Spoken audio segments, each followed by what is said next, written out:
গত ক্লাসে যতটুকু আলোচনা হয়েছিল তারপর থেকে আমরা আজকে একটু দেখব। আবু বকর কি কথা শুনতে পাও ঠিক মতো? জি স্যার। আমার এখানে ফ্যান চলছে, যদি নয়েজ হয় তাহলে একটু জানাবে যে স্যার নয়েজ আসছে কথার পাশাপাশি।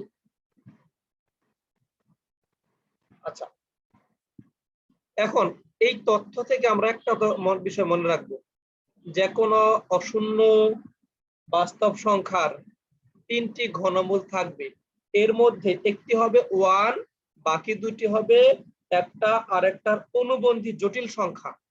তিনটি মূলের মধ্যে একটি বাস্তব যার মান হচ্ছে 1, আর বাকি দুটি হবে জটিল এবং একটা হবে আরেকটার অনুবন্ধী। এরপর আরেকটা তথ্য আমরা মনে রাখবো, ধরো এ হলো যে কোনো একটা বাস্তব সংখ্যা এ, এবং এটার যদি আমরা তিনটি ঘনমূল বের করি, তিনটি ঘনমূল কেমন হবে? এ এর তিনটি ঘনমূল আমরা একটু লিখি।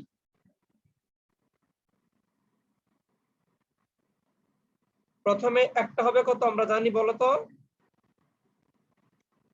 একের ঘনমূল তো হলো 1, তাহলে আমরা যদি এ এর ঘনমূল নেই, এটা হবে কত? a টু দি পাওয়ার 1/3, এটা হবে একটা ঘনমূল। এককের ক্ষেত্রে কি ছিল? 1 টু দি পাওয়ার 1/3, এটাকেই আমরা নরমালি 1 লিখতাম। বোঝা গেল? এখানে হবে a টু দি পাওয়ার 1/3। আর বাকি দুইটা পাবো কিভাবে? বাকি দুইটা আসবে দেখো, এই a টু দি পাওয়ার 1/3 কে একবার ওমেগা দ্বারা মাল্টিপ্লাই আর একবার ওমেগা স্কয়ার দ্বারা মাল্টিপ্লাই করলে। বোঝা গেল? তাহলে এ এর তিনটি ঘনমূল এমন, একটা ঘনমূলকে খুঁজে বের করবা, ওটাকে ওমেগা আর ওমেগা স্কয়ারের ভ্যালু দ্বারা গুণ করলে বাকি দুইটা পেয়ে যাবে। যেমন ধরো 27, উদাহরণস্বরূপ যদি বলি 27 এর তিনটি ঘনমূল কেমন হবে? একটা হবে 27 টু দি পাওয়ার 1/3। ওকে, আরেকটা কত হবে তাহলে? এটার ভ্যালুটা লিখে ফেলি একবারে। এটার ভ্যালু কত আসবে? 3। তার মানে একটা হলো 3, আরেকটা হবে 3 ওমেগা, আরেকটা হবে 3 ওমেগা স্কয়ার। ওমেগা স্কয়ারের মান আর ওমেগা দিয়ে গুণ করতে হবে, জাস্ট ওইটা আমরা এখন দেখাই নাই, শুধু লিখে রেখেছি। আচ্ছা, এটা গেল। এবার দেখো ওমেগার ঘাত নিয়ে কিছু কাজ আছে, যেমন আয়ের ঘাত নিয়ে আমরা কিছু তথ্য জেনেছিলাম না বলতো? যেমন আই টু দি পাওয়ার 27 এর ভ্যালু কত আমরা বের করেছিলাম না? 4 দিয়ে ডিভাইড করলে ভাগশেষ কত থাকে এখানে? 3। তাহলে এটাকে লেখা যায় আই টু দি পাওয়ার 4। কয়বার যায়? 27 এর মধ্যে 4, 3 4 8 32, 4 7 28, 4 5 20। আচ্ছা, 4 6 24, 6 বার যায় তাই না? এখানে লিখবা 4 6 24, এখানে লিখতে হবে আই কিউব। তাহলে আই টু দি পাওয়ার 4 এর মান কত ছিল? 1। 1 টু দি পাওয়ার 6 মানে 1, এখানে হবে আই কিউব। আর আই কিউবের ভ্যালু কত ছিল? আই মনে আছে?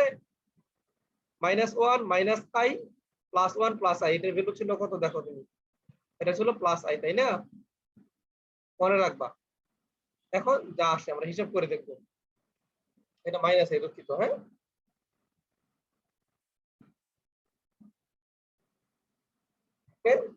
একইভাবে এবার ওমেগার কিছু পাওয়ার নিয়ে আমরা কাজ করব। বাকিরা একজনও তো যুক্ত হয়নি এখনো, ওরা তো জানাইও নি যে স্যার সমস্যা আজকে, ওরকম কিছু বলে হতো না। দেখো ওমেগা কিউবের ভ্যালু কত?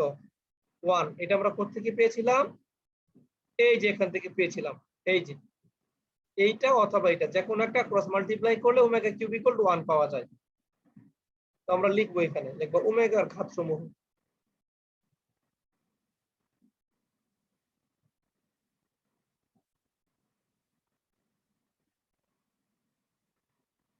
দেখি ঘাতগুলো কেমন আসে, একটু লক্ষ্য করি। প্রথমে আমরা জানি ওমেগা কিউবের ভ্যালু হচ্ছে 1। এবার দেখো ওমেগা টু দি পাওয়ার 4 এর ভ্যালু কত হবে তাহলে? এটাকে তুমি এভাবে লিখতে পারো ওমেগা কিউব ইনটু ওমেগা। তাহলে ওমেগা কিউবের মান 1, আমরা ফাইনালি পাবো এটার মান value omega. Okay, omega to the power 4 এর মান কত? ওমেগা। এরপরে দেখো ওমেগা টু দি পাওয়ার 5 এটার ভ্যালু কত হবে? এটাকে তুমি লিখতে পারো omega cube into omega square, তার মানে এটার ফলাফল পাবো আমরা ওমেগা স্কয়ার। এরপরে যদি বলি ওমেগা টু দি পাওয়ার 6, এটা সিম্পল, ওমেগা কিউব তার স্কয়ার হবে এটা, আর ওমেগা কিউবের মান 1, ফলাফল এটা পাবো আমরা কত? 1। বোঝা গেল? এবার তোমার যদি বলি ওমেগা টু দি পাওয়ার 7, এটাকে আমরা লিখতে পারি এভাবে ওমেগা কিউব তার স্কয়ার, এখানে কত হলো? ওমেগা টু দি পাওয়ার 6 হলো। এরপরে কত থাকলো? ওমেগা। শেষ পর্যন্ত এটার ফলাফল আসবে ওমেগা। এবার একটা প্যাটার্ন খোঁজার চেষ্টা করো এখান থেকে। প্যাটার্নটা কেমন? যদি 3 দ্বারা ভাগ যায় নিঃশেষে, ওমেগার যে পাওয়ারটা থাকবে এই পাওয়ারটাকে যদি 3 দ্বারা নিঃশেষে ভাগ করা যায়, ফলাফল আসবে 1। আর যদি 3 দ্বারা নিঃশেষে ভাগ না যায়, তাহলে ভাগশেষ কি কি হইতে পারে বলো তো? যে কোনো সংখ্যারে, পৃথিবীর যে কোনো সংখ্যারে তুমি যদি 3 দ্বারা ভাগ করো, ভাগশেষ আসতে পারে কি কি শুনি? স্যার 1 1 আর 2 দুইটা জিনিস আসতে পারে ভাগশেষে, তাই না? যেমন ধরো তুমি যদি 7 কে ডিভাইড করো 3 দ্বারা, 3 দুগুণে 6, ভাগশেষ হবে 1। আবার তুমি যদি 8 কে ডিভাইড করো 3 দুগুণে 6, ভাগশেষ হবে 2। মানে 3 এর চেয়ে ছোট, 3 এর চেয়ে ছোট কি আছে? 1 আর 2। আবার যে কোনো সংখ্যার 4 দ্বারা ভাগ করলে ভাগশেষ হবে 3টা, 1, 2 and 3। যে কোনো সংখ্যার তুমি যদি 7 দ্বারা ভাগ করো, ভাগশেষ হবে 6টা, ভাগশেষ হইতে পারে 1, 2, 3, 4, 5, 6। মনে থাকবে? তাহলে 3 দ্বারা ভাগ করব, ভাগশেষ কি হইতে পারে? 1 আর 2। যদি ভাগশেষ 1 আসে তাহলে তার ফলাফল আসবে ওমেগা টু দি পাওয়ার 1। ভাগশেষ যদি 2 আসে তাহলে তার ফলাফল হবে ওমেগা টু দি পাওয়ার 2, মানে ওমেগা স্কয়ার। এইটা যদি তুমি বুঝে থাকো, এবার বলো তো ওমেগা টু দি পাওয়ার 19 এটার ভ্যালু কত হবে তাহলে?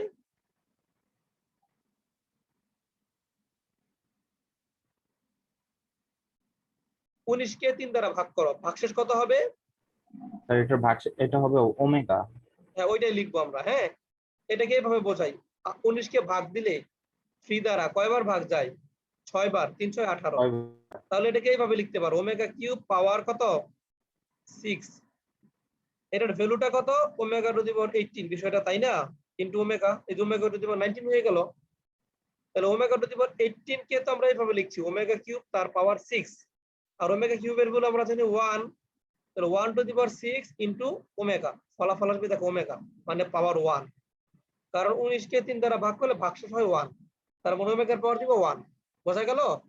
এবার তোমরা যদি বলি ওমেগা টু দি পাওয়ার বললাম যে 98, এবার এটার মান কত আসবে বলো?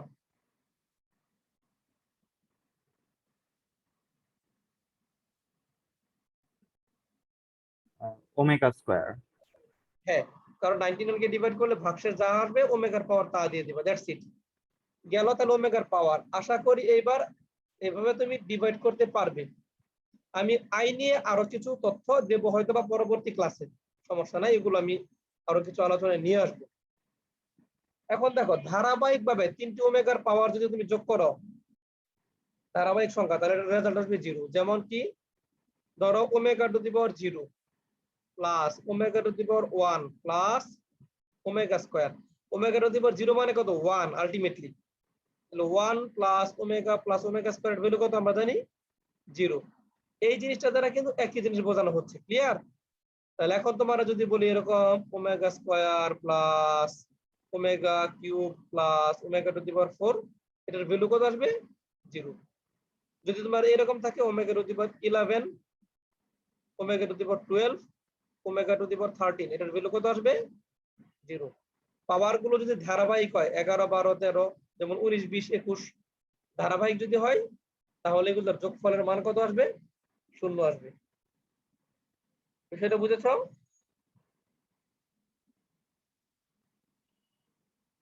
আচ্ছা, গেল।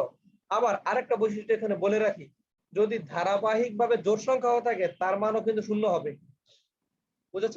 ধারাবাহিক ভাবে যদি জোড় হয়, কেমন ধরো এরকম দিলাম ওমেগা স্কয়ার, এরপরে জোড় সংখ্যা কত আছে? 4, 2 এর পরে 4, 4 এর পরে কত আছে জোড় সংখ্যা? 6, এটার ভ্যালু কিন্তু 0 আসবে।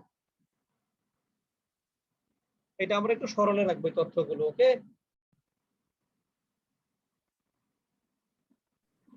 জি স্যার। আচ্ছা, এইগুলো আমরা আশা করি এখন বুঝবো।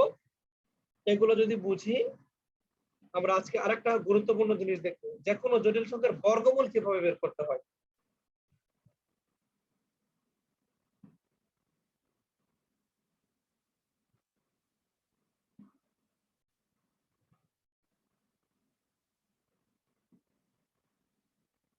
জটিল সংখ্যার বর্গমূল।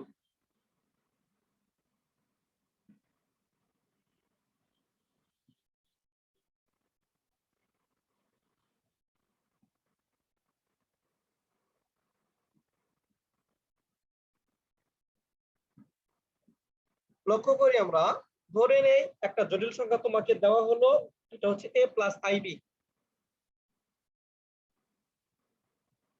এই জটিল সংখ্যাটার বর্গমূল বের করবো আমরা, হ্যাঁ, মানে রুট দিব। এটা বের করতে চাই আমরা, root over a plus i b. একটু লক্ষ্য করি, তাহলে এটার একটা ভ্যালু আসবে। সবসময় মনে রাখবা, জটিল সংখ্যার বর্গমূল একটা জটিল সংখ্যা হয়, ওকে? তাহলে আমরা শুরুতেই ধরে নেব, যে ধরি এই যে একটা জটিল সংখ্যা, এটা বর্গমূল করলে আমরা আরেকটা জটিল সংখ্যা পাবো, সেটা ধরে নিচ্ছি এক্স প্লাস আই ওয়াই এই আকারে আসবে। আর এইখানে অবশ্যই অবশ্যই তুমি বলে রাখবা যে এক্স আর ওয়াই এর পরিচয় কি, অবশ্যই এগুলো কি হবে, বাস্তব সংখ্যা হবে। ফাইন। এবার আমরা এই এক্স আর এক্স এবং ওয়াই এর মানটাই খুঁজে বের করব, তারপরে ফলাফলটা পেয়ে যাব। এখন প্রথমেই উভয় পক্ষের বর্গ করতে হবে। আমাদের টার্গেট কি, এক্স এবং ওয়াই কত সেটা খুঁজে বের করা। কেমন হবে, প্রথমে উভয় পক্ষের বর্গ করো, বাম পাশে হবে এ প্লাস আই বি, আর ডান পাশে হোল স্কয়ার করো এক্স প্লাস আই ওয়াই। আচ্ছা, আমি একটু শর্ট করি, এইখানে রাফটা দেখাই, এক্স প্লাস আই ওয়াই এটাকে স্কয়ার, তাহলে হবে a square plus 2ab 2a into i y plus b square, মানে আই স্কয়ার ওয়াই স্কয়ার। দেখো তো কত কত হচ্ছে, এক্স স্কয়ার। আই স্কয়ারের ভ্যালু কত, -1, তার মানে মাইনাস ওয়াই স্কয়ার। আর এখানে কত থাকবে, প্লাস আইটা সামনে দিলাম, আই দিয়ে 2xy, তাই না? বুঝেছো? জি স্যার। এইটাকে আমরা এইভাবে লিখবো। এখন দেখো, x square plus i 2xy plus i square y square, উভয় পক্ষকে বর্গ করলাম।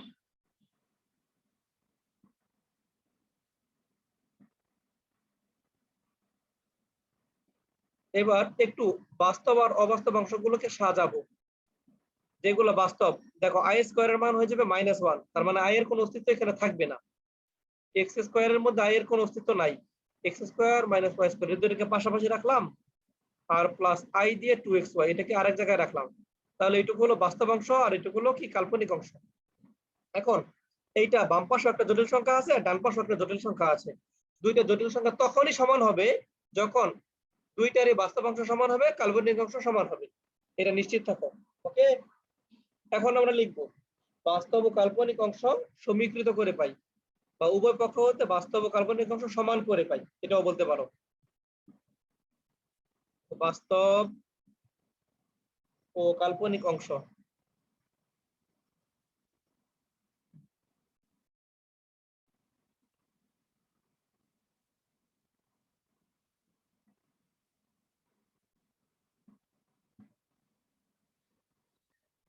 সমীকৃত করে পাই, কি পাবো, বাস্তব সমান বাস্তব, এ এর মান কত, x square minus y square, এটা পাবো, তাই না? এটাকে একটা সমীকরণ দিয়ে রাখো, ধরো এটাকে দিলাম 2 নং, এবং আই এর সাথে এখানে আছে বি, আর ডান পাশে আছে কত, 2xy, তার মানে বি এর মান হবে 2xy, ওকে? এখন আমাদের টার্গেট হলো এই যে দুইটা মান থেকে এক্স আর ওয়াই এর মানটা খুঁজে বের করা। আচ্ছা, দেখো আমরা কি করতে পারি, এটাকে দিয়ে দিলাম 3 নং সমীকরণ। একটু বুঝো, একটা বিষয় লক্ষ্য করো, এইখানে তোমার x square minus y square এর মান আছে। এখন আমরা যদি x square plus Y square এর মান বের করতে পারি তাহলে সহজে এক্স ওয়াই এর মান পাওয়া যাবে, তাই না? লিখো যে x square plus Y square whole square, মানে এইটাকে এ ধরো এটাকে বি ধরো, a plus b whole square. আমরা 4ab সূত্রটা এখানে অ্যাপ্লাই করব। এটাকে লিখতে পারি, দুঃখিত, হ্যাঁ, এটাকে লিখতে পারি এইভাবে, এই যে এ, এটা হলো b, a minus b whole square plus 4ab। মনে করে দেখো তো লেখা যায় এটাকে এইভাবে? জি স্যার। হ্যাঁ, তাহলে আমরা রাইট সাইডে কাজ করি। X square minus y square, এটার মান কত? এ, এ কে স্কোয়ার করতে হবে হলো এ স্কোয়ার, আর 4x স্কোয়ার ওয়াই স্কোয়ার এটাকে লেখা যায় এইভাবে 2xy হোল স্কোয়ার, তাই না? এটা 4x স্কোয়ার ওয়াই স্কোয়ার, এটার ভ্যালু কত আসবে? বি, তার মানটা কি লিখবো আমরা? কত? বি স্কোয়ার, এখানে দাও প্লাস বি স্কোয়ার। আমরা কিন্তু কাছাকাছি একটা মান পেয়ে যাচ্ছি। তাহলে এখান থেকে আমরা বলতে পারি x square plus Y square এটার ভ্যালু কত হবে? এটার ভ্যালু হবে root over a square plus b square. এটাকে আমরা চাইলে আরেকটা সমীকরণ দিতে পারি 4 নং। তাহলে আমরা 2 নং আর 4 নং এর দিকে যদি তাকাই, দেখো এই দুইটা যোগ বিয়োগ করলে কিন্তু এক্স ওয়াই এর মান চলে আসবে। আমরা একটা কাজ করি, একটু রাইট সাইডে লিখি বাকি অংশটুকু।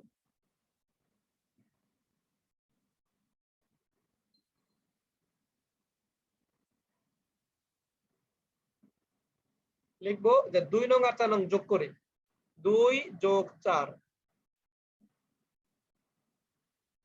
তাহলে আমাদের কি থাকবে দেখো, এক্স স্কোয়ার 2x স্কোয়ার হয়ে যাবে, ওয়াই স্কোয়ার স্কোয়ার কেটে যাবে, লিখতে পারি 2x square is equal to a plus root over a square plus b square. Okay, লিখো a plus root over a square plus b square. আর x স্কোয়ারের মান কত আসবে? এখানে হাফ হয়ে যাবে, 2 দ্বারা ডিভাইড হবে।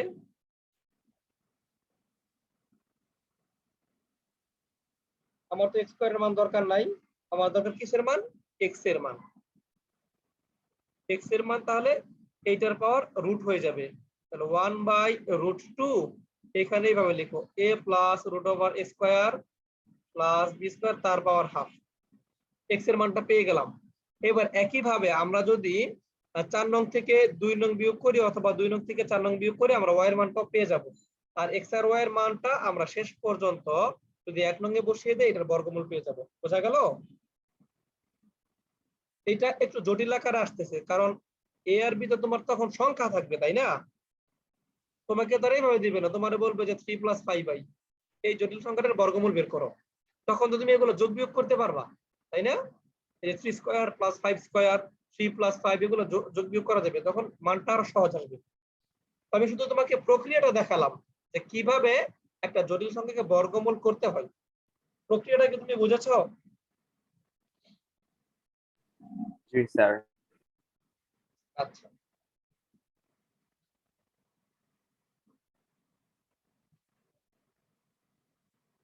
এরপরে তোমার আরো আছে জটিল সংখ্যার পোলার আকার থাকবে আলোচনায়, জটিল সংখ্যার ইয়েও আসবে, মডুলাস আর্গুমেন্ট, খুবই গুরুত্বপূর্ণ দুইটা তথ্য, মডুলাস ও আর্গুমেন্ট।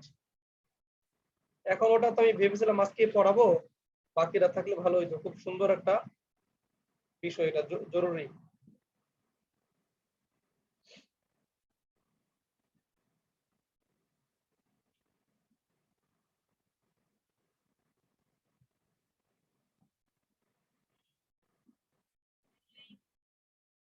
আচ্ছা, একটা কাজ করি,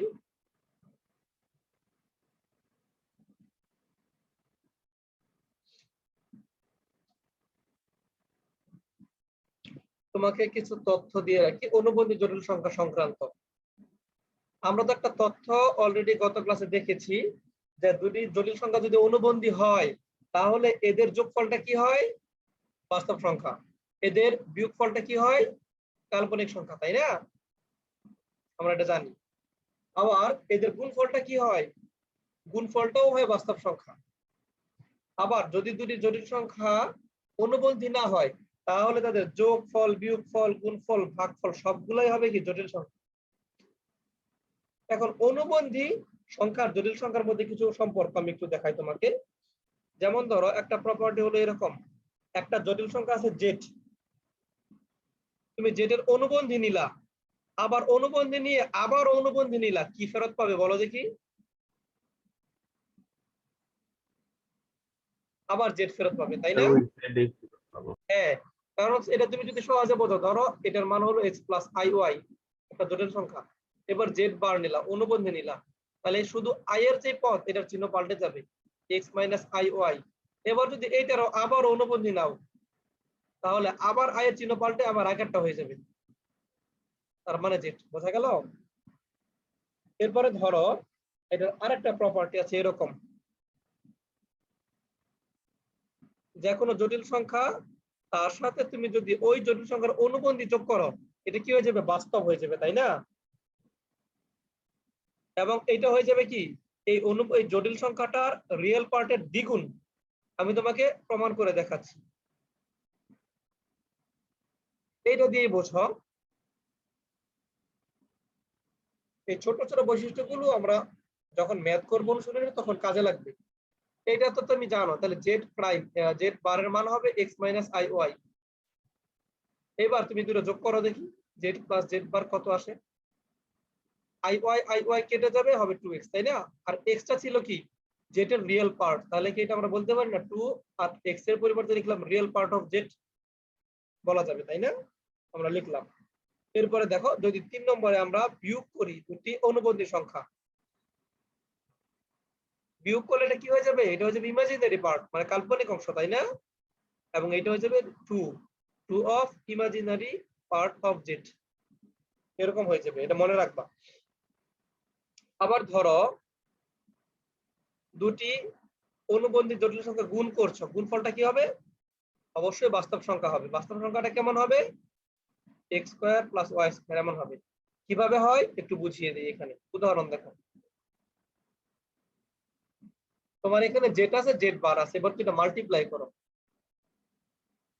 মাল্টিপ্লাই করলে একটা সূত্র হয়, দেখো, a plus b into a minus b, সূত্র হবে তাহলে a square minus b square.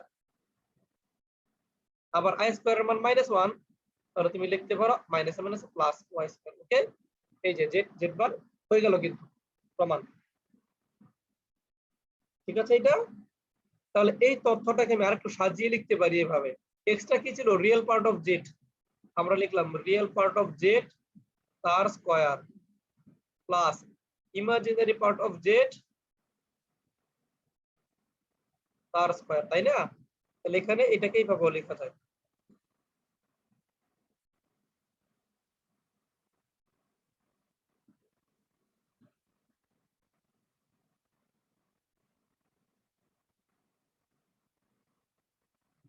ওকে, এগুলো আসলে তুমি এমনি প্রমাণ করতে পারো চাইলে, অত কঠিন কিছু না। আচ্ছা, এবার দেখো দুইটা জটিল সংখ্যা কিন্তু এরা অনুবন্ধী নয় মনে করো, তাহলে এটার একটা প্রপার্টি আছে এরকম, দুইটা সংখ্যা তুমি যদি যোগ করো z1 প্লাস z2, এবং যদি এই দুইটার যোগফলের উপর অনুবন্ধী নাও, তাহলে এটার ফলাফল দাঁড়াবে আলাদা আলাদা অনুবন্ধীর যোগফলের সমান। বুঝতে পারলাম? একটু ক্লিয়ার করি, জি স্যার। এক্সাম্পলটা থেকে একটু ক্লিয়ার করি তোমার এখান থেকে। ধরো z1 z2 দুইটা দুইটা জটিল সংখ্যা ধরে নাও এখানে।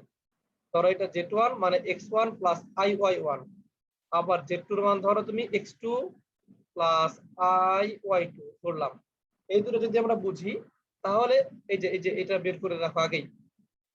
z1 এর অনুবন্ধীটা হবে x1 মাইনাস iy1, আবার z2 এর অনুবন্ধীটা হবে x2 মাইনাস iy2।